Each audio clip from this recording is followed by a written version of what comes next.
the principles are certainly clear. You should not backbill more than 12 months as long as there hasn't been an unreasonable obstacle. Now, that is pretty plain. For me, where there is confusion is Ofgem doesn't describe when the backbilling exemption is valid. So that unreasonable obstacle is principles-based regulation rather than examples-based regulation. And I think that pendulum needs to shift the other way.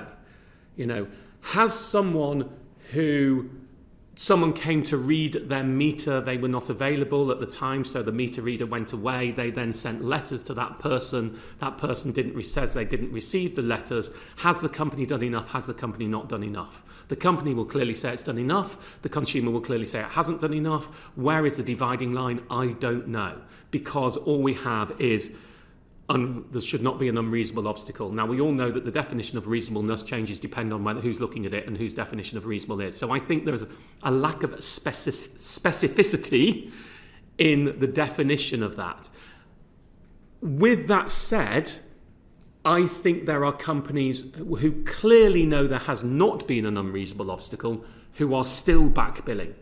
And I think we have a systemic problem of lack of enforcement over the backbilling rules, over a flaccid Energy Ombudsman, which I think is a real problem. And one of the things that we have discovered when looking into this issue is we think there is a real issue of breach, that what energy firms are doing is they are saying if customers are in credit when we are backbilling, so they know they're backbilling, it is fine to take the credit when they're backbilling because we're not asking them for money. That is not fine. It is not correct. Credit is still money. You shouldn't be taking it. But they are using that as their justification for backbilling, and we have examples of that. So I think we first of all, and I don't think Ofgem's particularly got this wrong in a form of deliberation, so I'm not trying to slap Ofgem around on this, to be fair. But do you think there are energy companies who are deliberately using the kind of ambiguity that you alluded to? Deliberately, I would say negligently rather than deliberately, probably. I don't think there's a chief executive who has sat there and said, let's go backbill and get every penny we can. I think energy firm systems and billing systems, and certainly there are some who are worse than others. Scottish Power has always been particularly abominable. I hope it's improved over the last few years, but I know that I can say that here without any worry, so I will say it. Scottish Power has been particularly abominable of its billing over the years. And I think there is just a lack of care on how this works and a lack of being really strict and saying you can't backbill. And you know, there are obvious and direct examples of them charging people on the bills. And the interesting thing about this is, I know you've heard evidence of 3,000 people complain to the Ombudsman. Well, I mean, first of all, that's trivial compared to the number of people who complain to the firm. But the number of people who complain to the firm are a subset of those people who know there's a backbilling rule. So we are actually reliant on those who know there's a backbilling rule to complain about backbilling, not of what's actually happening. Now, in what is close to a public utility like energy, it is the energy companies who should be prescribing backbilling, not the customers having to revolt over backbilling. And if I take that, so you have the first problem, there are many people who are backbilling who don't know that there is a backbilling rule. Then there are those who complain to the companies, and as many companies do, and energy companies specifically, some of their staff are not well trained, or it's negligent, or it may be deliberate, but I have no proof of that. Those companies then use legalese to say, no, you do owe us the money. And many people, when they get you do owe us the money, they get worried, they get scared. I'm going to have bailiffs at my door, even if it's not been suggested. That's what they worry about, so they pay. Then you get those few people who actually are tooled up enough to know that they should go to the Energy Ombudsman, who can give them an independent adjudication. Then we get to the Energy Ombudsman, we get a ruling. Now, if I just do the Energy Ombudsman for a second, which is another one of the really big issues, the Energy Ombudsman, and this isn't about the organisation, I think their adjudications tend to be pretty decent. The Energy Ombudsman isn't really an ombudsman. The Energy Ombudsman is an appointed alternative dispute resolution process. Right? It is not an ombudsman. We don't have a protected term ombudsman in this country. We absolutely should do. There are ombudsmen out there who really aren't ombudsmen and shouldn't be allowed to call themselves ombudsman. We have a 2017 report on that. If any of you are interested, I can send it to you later. That's much wider than just the energy sector.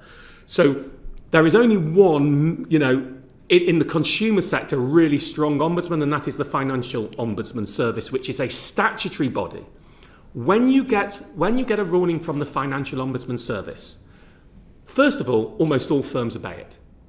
In the very few occasions that they don't, you can take them to court and you already have a ruling, so the court is just enforcing the Ombudsman ruling. That is not the same as far as I know, and it's been tough to get an answer, to be fair on this. What happens if you have an Energy Ombudsman ruling? First of all, the rate of companies complying with the Ombudsman ruling is not close to the financial Ombudsman. I don't have the exact numbers, but I can tell you from the mailbag levels we get virtually no complaints about firms not upholding financial Ombudsman ruling. We get a lot about them not upholding the Energy Ombudsman ruling. I don't have a statistical number though, so I'm afraid it's only anecdotal. I'm going to move on. Okay. Ofgem are going to be giving some evidence a bit later. A couple of questions about your views. Do you support calls to reduce the backbilling period to 6 months? Do you think that the Ofgem rules on backbilling are fair on consumers at the moment? And is Ofgem doing enough to crack down on unfair and inaccurate billing? We live in a modern digital age where we're trying to have smart meters installed that give you an instant reading of what is going on in your energy system. Why should a firm take over 6 months to give you a correct bill? Yeah. I can't see any reason for that. And so I absolutely would support reducing it to 6 months. I would also support mandating that companies, if they are billing you for a period that is over the back billing period, whether that be 6 months or it be 12 months, they must include in prominent print on any letter where they are doing that, there is a back billing rule. If you believe we are doing this, you have a right to forward it, so that the rule must be incorporated. If they believe that it's for fair back billing over the 6 month period, then they should be quoting prominently the rule so that you know your rights if you want to argue that, rather than allow it. And that doesn't happen, rather than just allowing it to go through. And so, do you want to see more of a crackdown from Ofgem? Yeah, well, I'd like to see two things. First of all, I think the rule needs to be more specific. I'd like to see, the biggest complaints we tend to get are through the grey areas of whether somebody has obstructed or not. And I would like to see more specific rules from Ofgem on that. So principles-based is fine, but with some specific examples and setting up some codification of what does count and what doesn't count as back billing. I absolutely think Ofgem, look, if you've got 3,000 cases at the Ombudsman, it's quite easy to do an analysis of what companies they are with to see which companies tend to have the major systemic faults, and then Ofgem should be investigating those companies. I mean, that's how Ombudsmen should always work. If you have upholds at the Ombudsman to a company on a specific issue that is manifestly disproportionate to other companies, then clearly there's a regulatory issue and a systemic issue in the way the company's behaving, and it should be cracked down on.